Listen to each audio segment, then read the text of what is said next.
അപ്പോൾ ഇനി ഇതൊന്നും മൊരിഞ്ഞിട്ടുണ്ട്. ഇതിനി നമുക്ക് എടുത്തൊന്നും വേറൊരു പാത്രത്തിലോട്ടൊന്നും വെക്കണ്ട. ഇതിൻ്റെ കൂടെ തന്നെ നമുക്കിനി അടുത്തത് ചേർത്ത് കൊടുക്കാം. അടുത്തത് ഞാൻ കുറച്ച് സേമിയയാണ് എടുത്തിരിക്കുന്നത്. അപ്പോൾ നമ്മുടെ പായസമൊക്കെ വെക്കുന്ന, ഉപ്പുമാവൊക്കെ തയ്യാറാക്കുന്ന ഏത് സേമിയ ആയാലും കുഴപ്പമില്ല. അപ്പോൾ അതിൽ നിന്ന് ഞാനൊരു അര കപ്പോളം സേമിയ എടുത്തിട്ടുണ്ട്. കൂടുതൽ വേണ്ട, നമുക്ക് ലിറ്റർ പാലിനുള്ള സാധനമാണ് എടുക്കുന്നത്. അപ്പോൾ ഒരു അര കപ്പ് സേമിയ ഞാൻ ഇതിലോട്ട് ചേർത്തിട്ടുണ്ട്. അതും കൂടെ ഈ നമ്മുടെ ഇതിലോട്ട് നെയ്യിലോട്ട് കിടന്നൊന്ന് മൊരിഞ്ഞ് കിട്ടട്ടെ.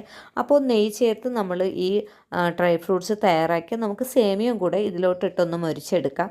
അപ്പോൾ അധികം കരിഞ്ഞു പോകരുത്. ഇതൊക്കെ ഒരു മീഡിയം ഫ്ലെയിമിലിട്ട് വേണം ചെയ്യാൻ. ഫ്ലെയിം കൂട്ടി കരിഞ്ഞു പോവുകയാണെങ്കിൽ നമ്മുടെ ഈ ഡ്രിങ്കിൻ്റെ ടേസ്റ്റ് തന്നെ മാറിപ്പോവും. അത് പ്രത്യേകം ശ്രദ്ധിക്കുക. അപ്പോൾ 1 ടേബിൾ സ്പൂൺ നെയ്യിലാണ് നമ്മളിത് ഒന്ന് മൊരിച്ചെടുക്കുന്നത്. അപ്പോൾ ചെറിയ രീതിയിലൊക്കെ മതിയാവും കേട്ടോ. അപ്പോൾ ഇനി നമുക്ക് ഇതിലോട്ട് ചേർത്ത് കൊടുക്കാനുള്ള പാലാണ്.